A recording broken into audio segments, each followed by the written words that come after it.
ফারাক্কা বাছার বিশেষ কারণ আছে। আমরা রাজনীতিবিদ হলেও আমরা ওই সিপিএম, কংগ্রেস, তৃণমূল এই ধরনের দল আমরা কখনো করিনি। আমরা একটা মিশনে আছি, বঞ্চিত সমাজের পিছিয়ে পড়া জাতির প্রতিনিধি হিসেবে তাদের কথাগুলো তোলা, তাদের লড়াইগুলো করা আমাদের কাজ। যেন তেন প্রকারে এ দল ও দল গিয়ে একে ওকে ধরে একটা এমএলএ এমপি হয়ে যাওয়া, মন্ত্রী হয়ে যাওয়া, এইটা লক্ষণ না। আমরা আমাদের পিছিয়ে পড়া জাতির জন্য একটা প্ল্যাটফর্ম তৈরি করতে চাই, একটা জায়গা তৈরি করতে চাই যেখান থেকে এই বঞ্চিত সমাজ তার কথা বলবে এবং প্রয়োজনে আগামী দিনে তারা শাসনভার তুলে নেবে। সেই জন্য আমরা মানুষের জন্য কাজ করছি। সেক্ষেত্রে ফারাক্কায় আসার উদ্দেশ্য, এর আগেও দেখবেন হাজি আখতার হোসেনের মার্ডারের পর যখন এখানে ভয়ঙ্কর পরিস্থিতি হয়েছিল, মানুষ গ্রাম ছেড়ে পালাচ্ছে, আতঙ্কে ভয়ে কুঁকড়ে যাচ্ছে, পুলিশের অত্যাচার চরমে ছিল, তখনও আমি এসছিলাম এবং 1 মাস এখানে লড়াই করেছিলাম এই পুলিশকে ব্যারাকে ফিরিয়ে দিয়ে তবে কলকাতায় ফিরেছিলাম। তো এই কাজটা অনেকে মনে করে আমি পারি, আমার তখন দল ছিল এসডিপিআই, আমাকে এই দায়িত্ব দিয়েছিল, আমি করেছিলাম। কিন্তু রিসেন্ট টাইমে আবার এই ফারাক্কা শামশেরগঞ্জকে কেন্দ্র করে ধুলিয়ান যে গণ্ডগোলটা হলো ওয়াকফ আন্দোলনকে কেন্দ্র করে, সেখানে একটা ভয়ঙ্কর কাণ্ড ঘটলো। মানে এটা এখন আমি জোর দিয়ে বলতে পারি এটা অর্গানাইজ দাঙ্গা করানো হয়েছে। এখানে না হিন্দু দাঙ্গা করেছে না মুসলমান দাঙ্গা করেছে, এইটা রাজনীতিবিদদের তাদের রাজনৈতিক ফায়দার জন্য দাঙ্গা করানো হয়েছে এবং গরিব মানুষকে বিপদে ফেলা হয়েছে।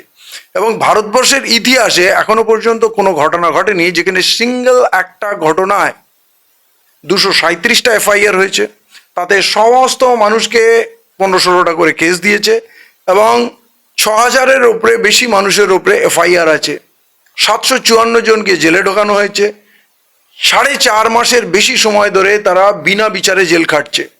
এটা কোনো মামুলি ঘটনা নয়।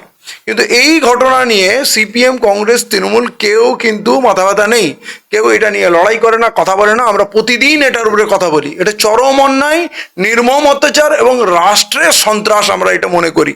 এবং আমরা বারে বারে বলছি, যদি কেউ দাঙ্গা করে, যদি কেউ পুলিশের গাড়ি ভাঙে, যদি পুলিশের উপরে অত্যাচার করে, রাষ্ট্রীয় সম্পত্তি ধ্বংস করে বা সাধারণ মানুষের সম্পত্তি যদি কেউ ক্ষতি করে, উপযুক্ত প্রমাণ সহ তাদের শাস্তি দেওয়া হোক। আমরা একজন অপরাধীর পাশে দাঁড়াবো না।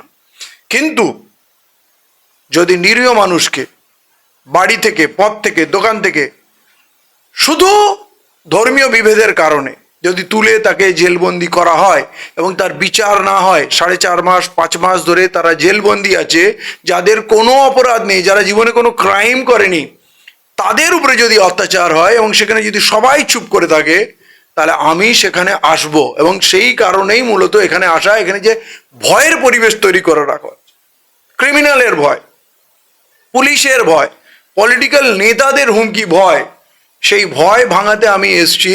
এর আগেও এসছি, এখন এসছি, এবং যতক্ষণ এইখান থেকে ওই 750 মানুষের মুক্তি না হবে এ লড়াই চলবে। আমি এখানে থাকবো, আমি এখানে লড়বো। ন্যায়কে ন্যায় আর অন্যায়কে অন্যায় বলতে হবে। আমি আগেই বলেছি, নেতা মন্ত্রী হওয়ার শখ নেই, তাহলে পুরো জীবন কাটিয়ে দিলাম লড়াই করতে করতে, তাহলে তো কংগ্রেস, সিপিএম, তৃণমূলে গিয়ে আমাদের থেকে অনেক কম যোগ্যতার লোক নেতা মন্ত্রী হয়ে বসে আছে। আমরা মানুষের লড়াই লড়ছি, যেখানে মানুষ বিপদে পড়বে সেখানে আমি থাকবো। আজ ফারাক্কা শামশেরগঞ্জের মানুষ চরম বিপদে, পুরো মুর্শিদাবাদের মানুষই বিপদে।